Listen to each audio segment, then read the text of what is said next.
kresťania žijúci v manželstve usilovali o príkladný rodinný život a aby prijímali deti ako Boží dar, prosme Pána.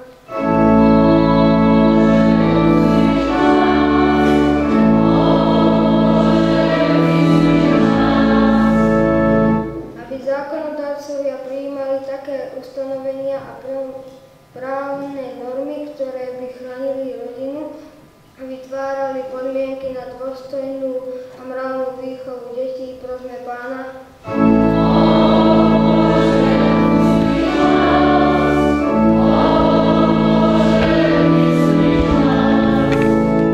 Aby títo novomanželia Jozef a Lucia kráčali spoločným životom vo vzájomnom porozumení, úcte a oddanosti, prosme Pána.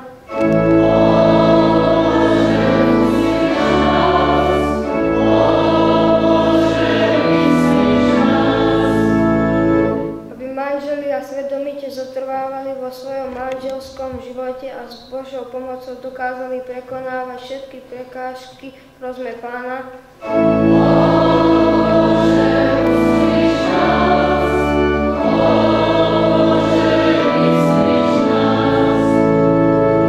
Pane Ježišu, Ty si uprostred nás a Tvoja láska nemá hraníc. Prebývaj v srdciach všetkých, čo prijali sviatosť manželstva, vypočuj naše modlitby za nich i za nás a daj, aby sme ťa všetci mohli stále viac velebiť a oslavovať, lebo Ty žiješ a kráľuješ na veky vekov. Modlite sa, bratia a sestry, aby sa moja i vaša obeta zalúbila Bohu Otcu Všemohúcemu.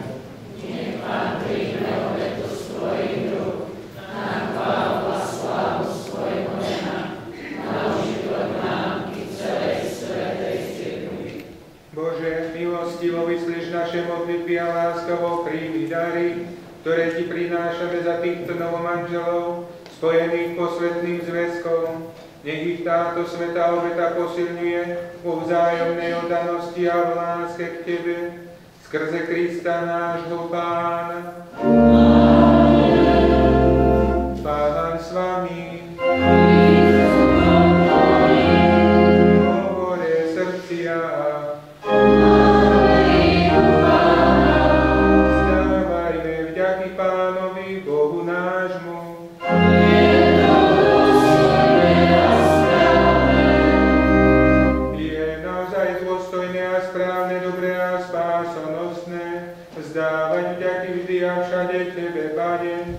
Svätý Oče všemohúci a večný Bože, lebo Tvoja dobrota stvorila človeka a povzniesla ho tak vysoko, že zväzok muža a ženy nám verne zobrazuje Tvoju lásku.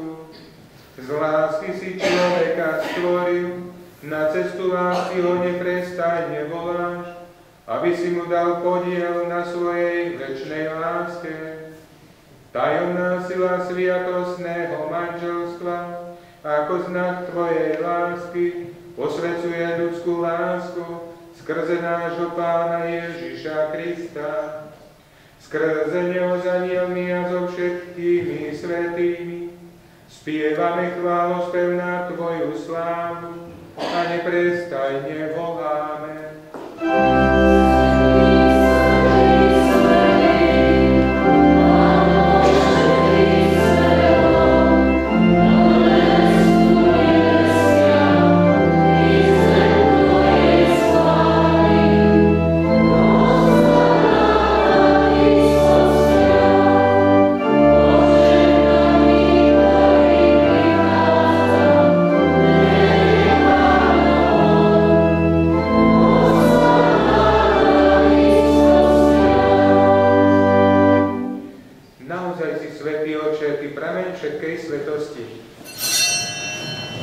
Preto ťa prosíme, posväť tieto dary rosou svojho ducha, aby sa nám stali telom a krvou nášho Pána Ježiša Krista. On prvne sa dobrovoľne vydal na smrť, vzal chlieb a vzdával vďaky, lámal ho a dával svojim učeníkom hovoriac: Vezmite a jedzte z neho všetci. Toto je moje telo, ktoré sa obetuje za vás.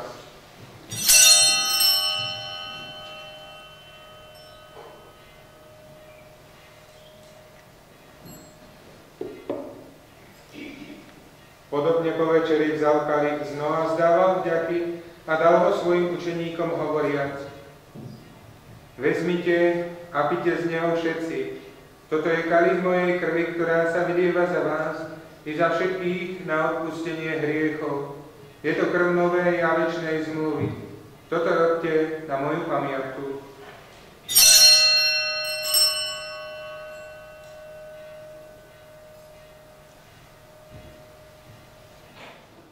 Keď teda slávime pamiatku smrti a zmŕtvychvstania tvojho syna, obetujeme ti, Oče, chlieb života a kalich spásy. Ďakujeme ti, že si nás uznal za hodných stáť pred tvojou tvárou a tebe slúžiť.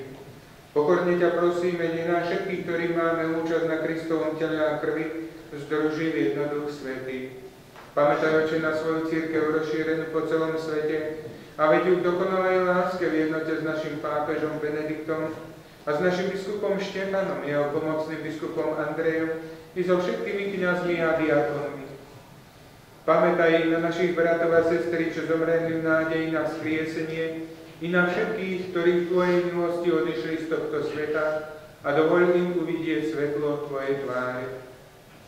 Prosíme ťa, zmiluj sa nad nami všetkými, aby sme si zaslúžili účasť na večnom živote v spoločenstve so Svetou Bohorodičkou Pannou Máriou, s bláženými apoštolmi a so všetkými svätými, v ktorých si mal od vekov zaľúbenie, že by sme ťa mohli chváliť a oslavovať skrze tvojho Syna Ježiša Krista. Skrze Krista, s Kristom a v Kristovi máš ty, Bože Oče všemohúci, v jednote s Duchom Svätým všetku úctu a slávu po všetky veky vekov. Amen. Slovami Pána Ježiša, ktorý posvedzuje manželskú lásku, modlíme sa k nebeskému Otcovi.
Prosme, aby ich požehnal a láskavo podporoval svojou pomocou.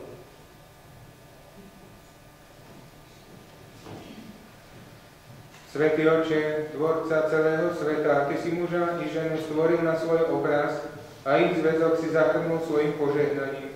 Pokorne ťa prosíme za túto novú manželku, ktorá sa dnes sviatostným manželstvom spája so svojím mužom, aby si ju štedro požehnal. Tvoje požehnanie nech zostúpi na ňu aj na jej manžela, aby sa v manželstve vzájomne obdarovali láskou a ich deti, aby boli ozdobou rodiny a obohatením cirkvi. V radosti nech ťa chváli, v žiali nech ťa hľadajú, v námahách nech majú útechu, že si s nimi a že im chceš pomôcť. V trápeniach nech cítia, že stojíš pri nich a chceš im ich zmierniť. Nech sa zúčastňujú na bohoslúžbách cirkvi a vo svete nech svedčia o teba. A po šťastnej starobe nech sa stretnú so svojimi drahými v nebeskom kráľovstve skrze Krista, nášho Pána. Amen. Pane Ježišu Kriste, ty si povedal svojim apoštolom: pokoj vám zanechávam, svoj pokoj vám dávam. Nehľadte na naše hriechy, ale na vieru svojej cirkvi a podľa svojej vôle jej milostivo daruj pokoj a jednotu, lebo ty žiješ a kráľuješ na veky vekov. Amen. Pokoj Pánov nech je vždy s vami. Dajte si znak pokoja. Amen.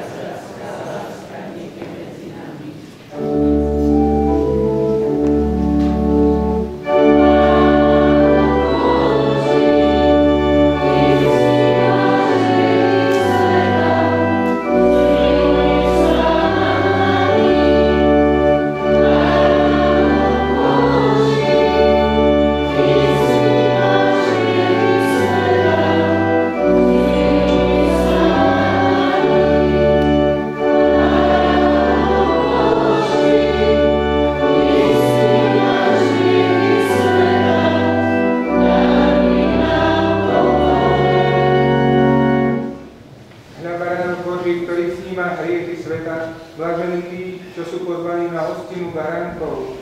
Pane, nie som hoden, aby si vošiel pod moju strechu, ale povedz iba slovo a duša mi oživie.